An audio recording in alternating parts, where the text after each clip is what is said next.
ancient city 250 miles north of Moscow, and this towering bronze statue of a knight in armour with a pointed Viking-like helmet and shield is of the man traditionally credited with starting it. Rurik is the very important person in our history and former first Russian dynasty.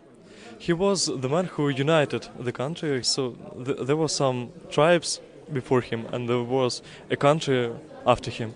He created our state, our Russia.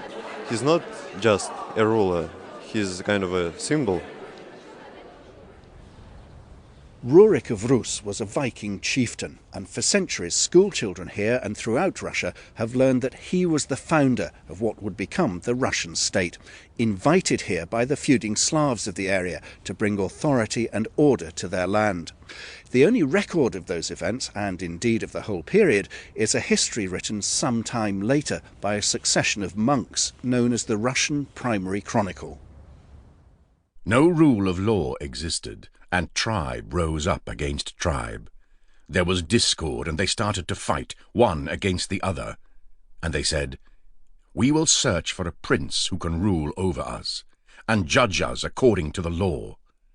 So they went across the sea to the Vikings, who were known as the Rus, and said to them, "You will find our land great and rich, but there is no order established within it.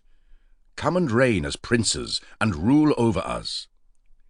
3 brothers were chosen, and the oldest, Rurik of Rus, settled in Novgorod, and from him the Russian land, Rus, received its name.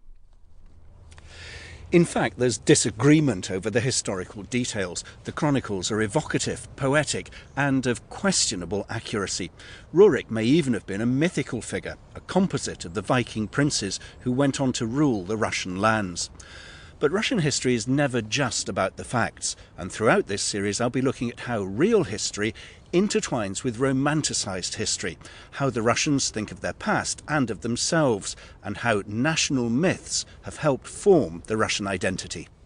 Fact or fiction, the invitation to Rurik hints at a craving for strong, centralised power, an iron fist to bring order to an unruly country, which seems to have become ingrained in the Russian psyche.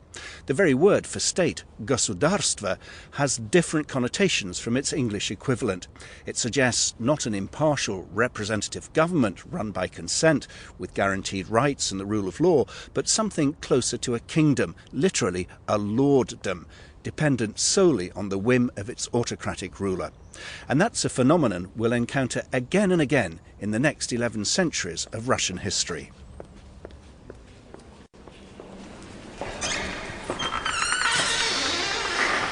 Please come in, I will show you this beautiful red, beautiful red letter. That's very good.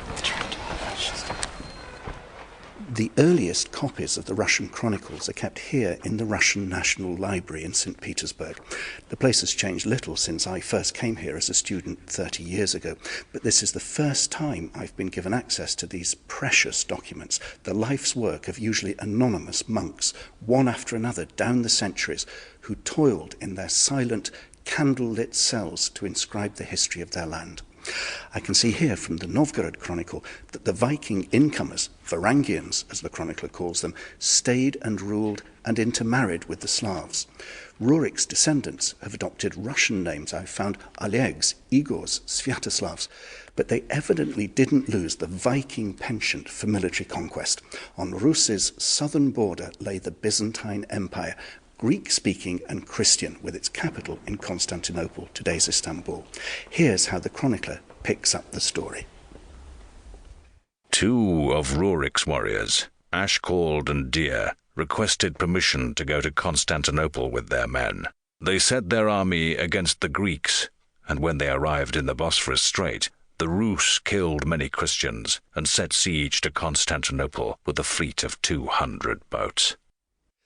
Well, yes, and you can see from a later section of the manuscript exactly why the Rus acquired such a reputation for great ferocity.